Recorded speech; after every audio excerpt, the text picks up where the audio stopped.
I'm in the middle of recording a lot of string parts for a filmed adaptation of a theater project that my friend Georgiana Smith Wade wrote and directed called Before the 19th. This is with React Theater in Indianapolis.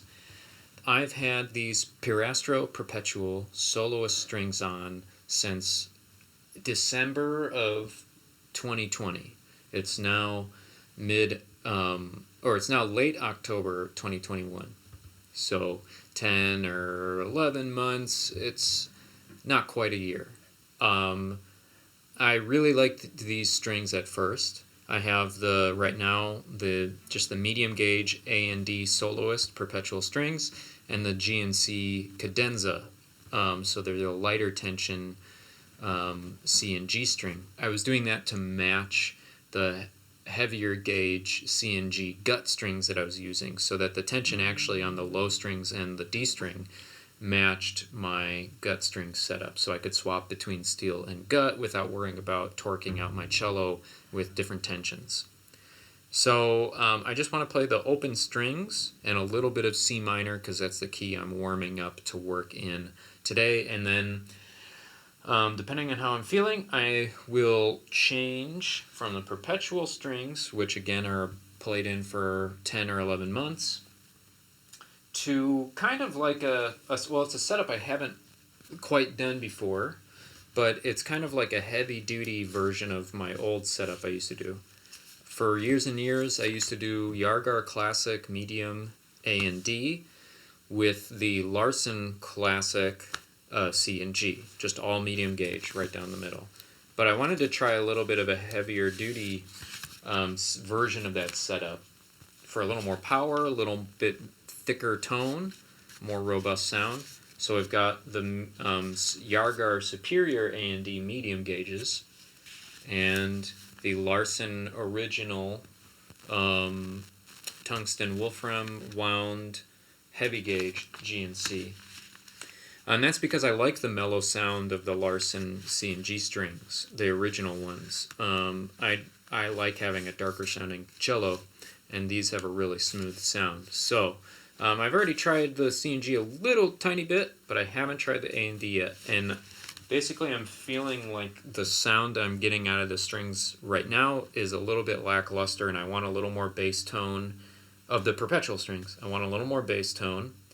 And I was hoping that a new string sound would give it the extra sparkle that will shine in the recordings and give me some new inspiration, because I think there's kind of a limit of expression at this point because these strings are pretty dead.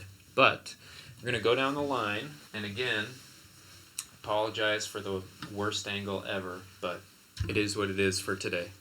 So here we have a Tourte style bow, which is the type of bow that most of you are going to be using. Mine is a pretty old school style where it dips really mellow in the middle. It doesn't have a steep ramp up here. I have it at a tighter setting for how I use this bow. I'm just going to run through open strings and then double stops, and then a little bit of C minor stuff.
Alright, so that's the Tourte style bow on the open strings. Now we're going to go kind of back in time. Now we're going to have a classical style transitional straight bow, straight stick, a John Dodd style bow. Alright, so we're going to hear that with the open strings.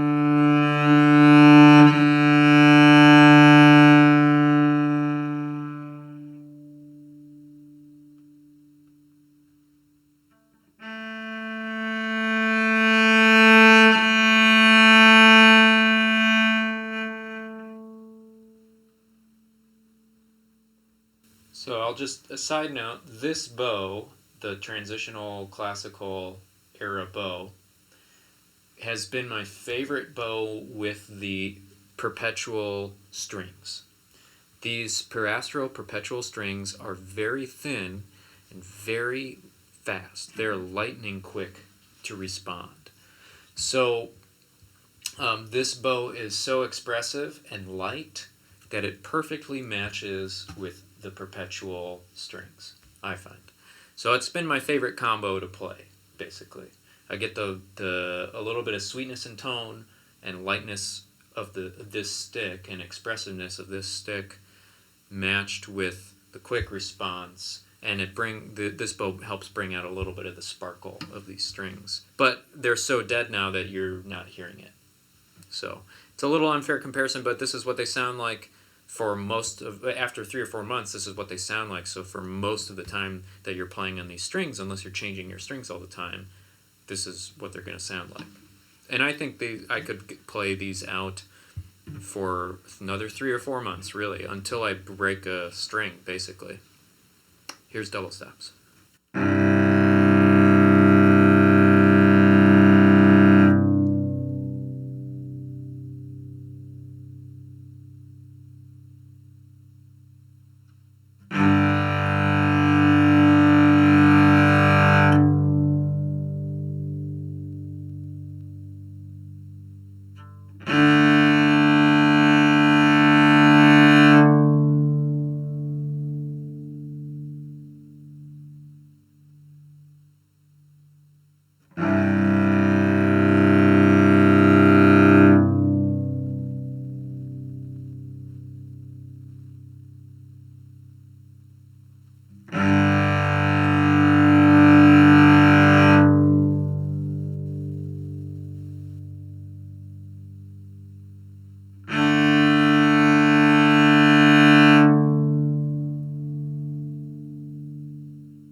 You can hear the A string tone is not so nice anymore.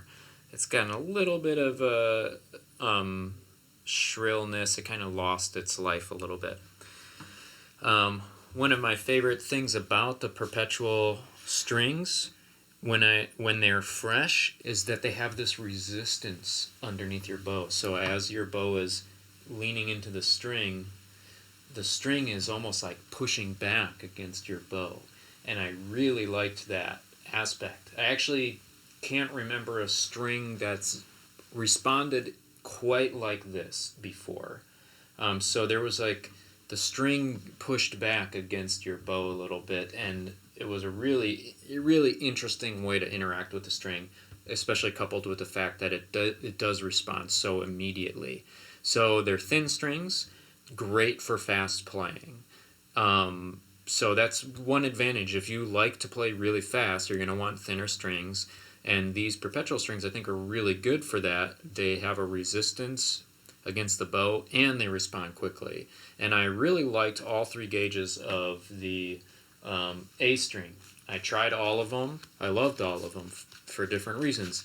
But one of the cool things about the you know, the, whatever they call it, the Soloist medium A, the Soloist strong, and the Soloist wife, or the light gauge. They all are very consistent with their tone. So even if you want to change the A string from a heavy to the light to the medium, you're not going to have a drastically different tone. They are all dark, and they all play really nice.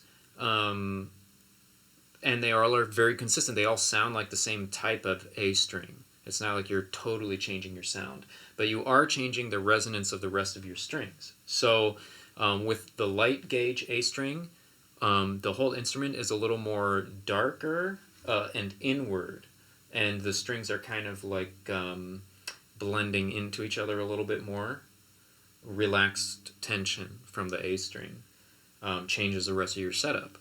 When you have the Soloist strong gauge, it's a much thicker string. It's thicker than the D string, from what I remember. And it will be more outward. Obviously, it has way more tension, but it's going to make your overtones more alive throughout the whole instrument. And so you'll get a little more projection, a little more volume, a little brighter tone, but it's more about you get more overtones because more extra tension. And then the medium gauge just pairs perfectly with the D string.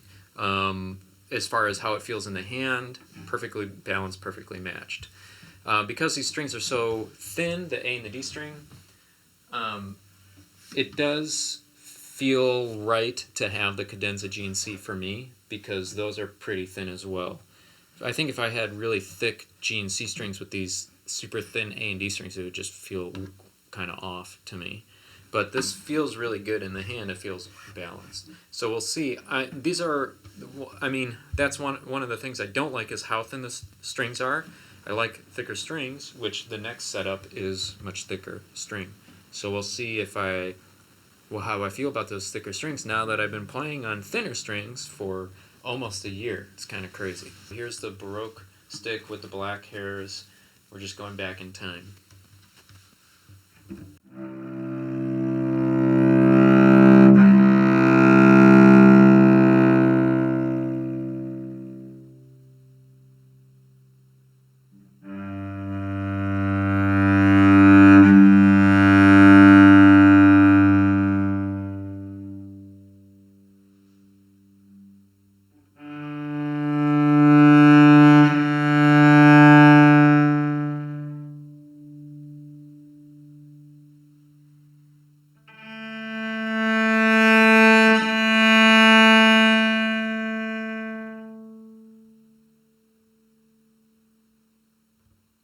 I did like this Baroque stick with the black hairs with these strings. It creates a darker, much darker sound out of the strings, but it didn't get enough tone out of the low strings. So I like them more on the high strings than the low strings, but it's the black hairs are so quick to respond and grab these strings.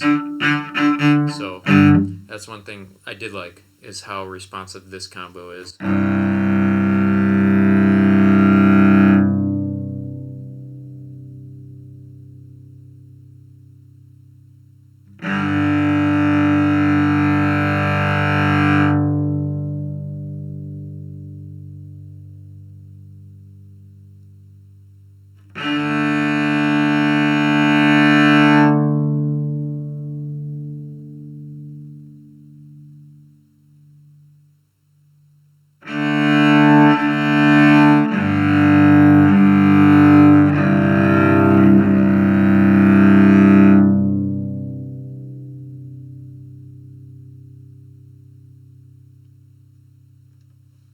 Earlier on in these strings' life, they had so many overtones.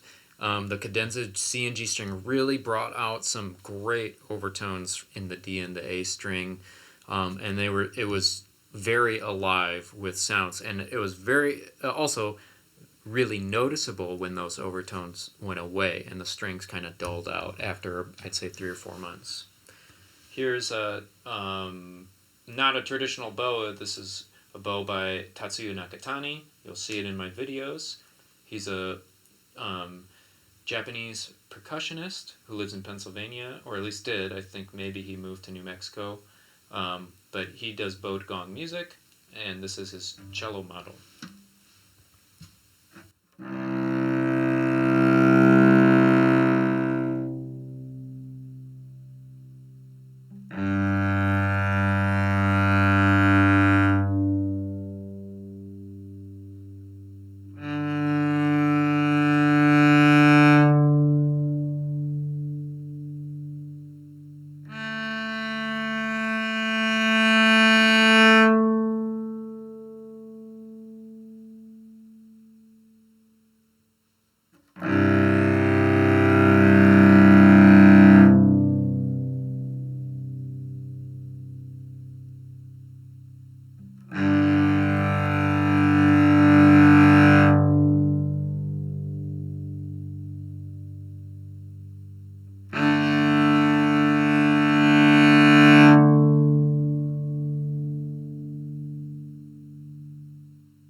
You can see that's a very powerful bow, almost kind of overkill in some ways for the thinner strings.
Just a little C minor play around here.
Wolf tone coming out.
On the C string. but very nice on the D string and the A string.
At the threshold, if I go too tight with the bow, it does no longer grabs the string right.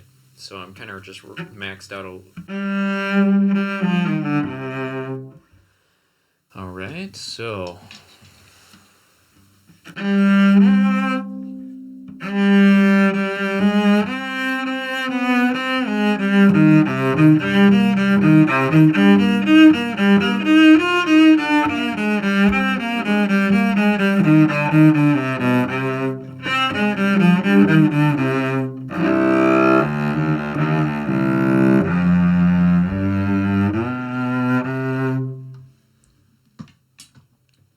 Let's see, we haven't quite dialed in this Dodd bow yet.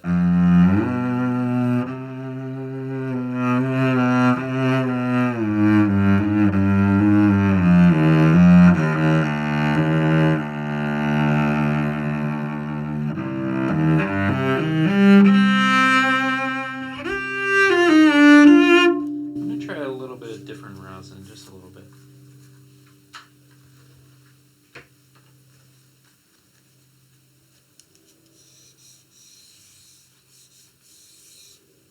It's drier now. It just got drier, so everything's reacting a little different.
was having a little trouble today again.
Okay, so there you have it, some sounds of the Perpetual Soloist strings, the medium A and D, and the Cadenza G C string, with about 10 months of playing time. At this point, they're not giving me the sound and performance that I need, so I'm switching setups.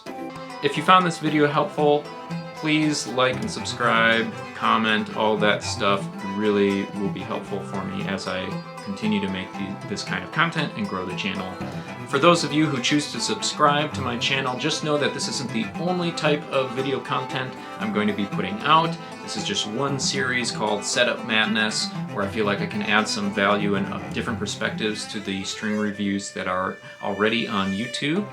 I will be putting out lessons and tutorials and gear reviews and some deep dives into other topics like my own cello theory, jazz, pizzicato technique, experimental techniques, and also I have some other ideas up my sleeve, but we're getting ahead of ourselves. I hope you got something useful out of this video, and I will see you for the next episode of Setup Madness right here in the Cello Zone.